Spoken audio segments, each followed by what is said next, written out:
السلام علیکم ورحمۃ اللہ۔ اللہ کا بڑا احسان ہے، بڑا کرم ہے، بہت شکر اس مالک کا جس نے ہمیں ایک دن اور دیا، ایک سانس لینے کے لیے مہلت اور دی، ایک بار پھر نیکی کرنے کے لیے ہمیں اس دنیا میں رکھا۔ اس کا جتنا شکر ادا کیا جائے اتنا کم ہے۔ ہم اگر جو اپنی زبان کو 24 گھنٹے اللہ کی یاد میں لا الہ الا اللہ لا الہ الا اللہ کرتے رہے نا تو بھی اس کا شکر ادا نہیں کر سکتے۔ تمام دریا، تمام آسمان سے برسنے والے پانی کو ایک ساتھ برسا کر زمین میں اکٹھا کر کے اس کی روشنائی بنائی جائے اور اللہ کا شکر ادا کرنے کے لیے اس کی نعمتوں کو لکھنا بھی شروع کریں تو بھی پانی خشک ہو جائیں گے۔ ساری لکڑیوں کو، پیڑوں کو کلمہ بنا کے ان سے لکھنا شروع کر دیا تو وہ لکڑیاں بھی ختم ہو جائیں گی۔ اللہ کی اتنی بڑائی ہے۔ اللہ تعالیٰ نے ہمیں ہر وہ نعمت عطا فرمائی جو دی، جو ہر کسی کو میسر نہیں تھی، ہر کسی کو ملتی نہیں تھی۔ اللہ کا بڑا شکر ہے۔ لیکن ہم کیا کر رہے ہیں؟ ہر روز نیت کرتے ہیں کہ فجر کی نماز سے شروعات کریں گے نماز کی، شیطان اٹھنے ہی نہیں دیتا۔ پھر زور میں سوچتے ہیں نہیں بس اگلے دن سے ہی شروع کریں گے، کس کے پکڑیں گے بالکل، اس کے بعد نماز کی ابتدا کریں گے اور وہ آخر دم تک نہیں چھوڑنے۔ شیطان اٹھنے نہیں دے گا تو کیا کر لو گے؟ ہلکے ہلکے ہلکے ہلکے کرتے کرتے وہ آپ کو قبر تک لے جائے گا۔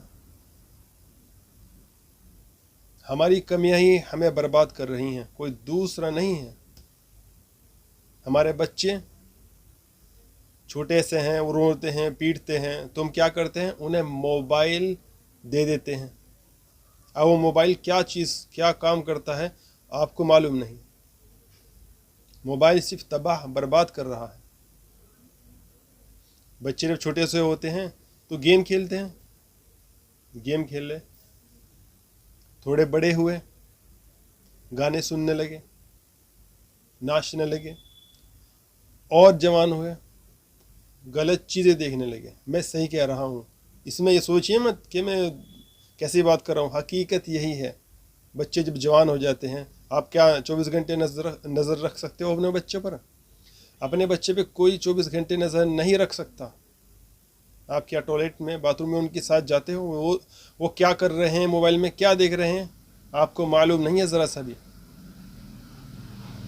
جوانی خرچ، اس کے بعد شادی ہو جاتی ہے، پھر بھی موبائل میں لگے رہتے ہیں۔ اس کے بعد بزرگ ہوتے ہیں، پھر سرچ کرتے ہیں کہ جو ہم نے کرا اب اس کو اپنی اولاد کو کیسے روکیں۔ ارے بھائی، جب تم نے جب بچے تھے چھوٹے ان پر دھیان نہیں رکھا، تب وہ جو ان کی عمر کھیلنے کی تھی وہی جگہ بیٹھے رہے، موبائل میں پھنس رہے، جیسے کسی نے پھندا ڈال دیا ان کے گلے کے اندر۔ افسوس جب وہ بڑے ہوئے کہ اب تو بس خود ہی سمجھ جائیں گے۔ جب شیطان اپنا کام کرنا بند نہیں کرتا تو آپ اپنا کام کرنا کیوں بند کر رہے ہو؟ انہیں روز فجر کے لیے اٹھاؤ اپنی اولادوں کو کہ بھائی اٹھو، نماز کا وقت ہو رہا ہے، روز۔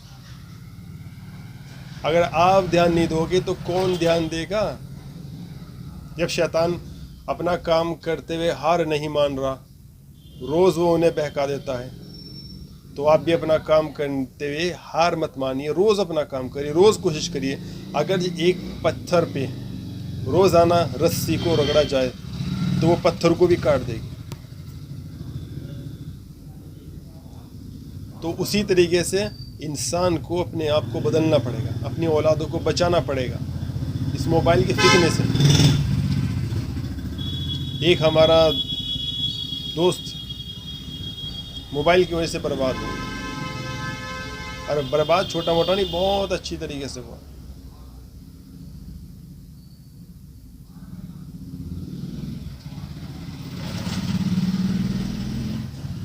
تو اللہ سے دعا کیجیے کہ دوسرا کوئی شخص برباد نہ ہو۔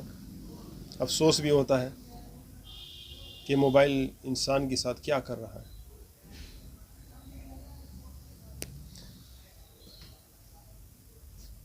اپنے والدین سے محبت کیجیے، ان کی باتوں کو لائک کریے یعنی پسند کیجیے، ان کے اوپر کمنٹ نہ کیجیے، ان کی ٹانگوں کو دبائیے یعنی سبسکرائب کریے۔ ہر میں جو میں آپ کو بات جو کہہ رہا ہوں اس کو دوسرے تک پہنچانی ہے، یا تو آپ اپنی زبان سے خود کہیے انہیں کہ اپنے بچوں کو اس طریقے سے روکا جائے۔ کیسے روکا جائے؟ روکنے کا طریقہ کیا ہے؟ جب وہ اپنے ہاتھ میں موبائل لیں تو آپ ان کی اسکول کی کتاب لے کے بیٹھ جائیں، میاں اور بیوی دونوں۔ جب دونوں کتاب لے کے بیٹھیں گے تو بچہ دیکھے گا کہ کیا کر رہے ہیں، تو اس کے اندر بھی ایک شوق پیدا ہوگا، وہ اپنی کتاب اٹھا کے لائے گا یہ، اور جان بوجھ کے اس کا جو پچھلا سبق کتاب میں ہے، انگلش ہو، میتھ ہو، کوئی سا بھی ہو، جو اس کی یاد ہو اس سے پوچھو، اور ہلکی ہلکی اس کے اندر یہی شوق ڈالنا شروع کر دو۔ موبائل کے اندر کچھ اپلیکیشن ایسی ہیں جس کے آپ انسٹال کرنے پر، اسے ڈالنے پر یعنی کہ آپ کچھ چیزیں دیکھنا بند ہو سکتی ہیں، کچھ آپشن ایسے، ان کا استعمال کیجیے۔ مستقبل کو بالکل کامیاب بنائیے، بربادی کی طرف نہ لے جائیے۔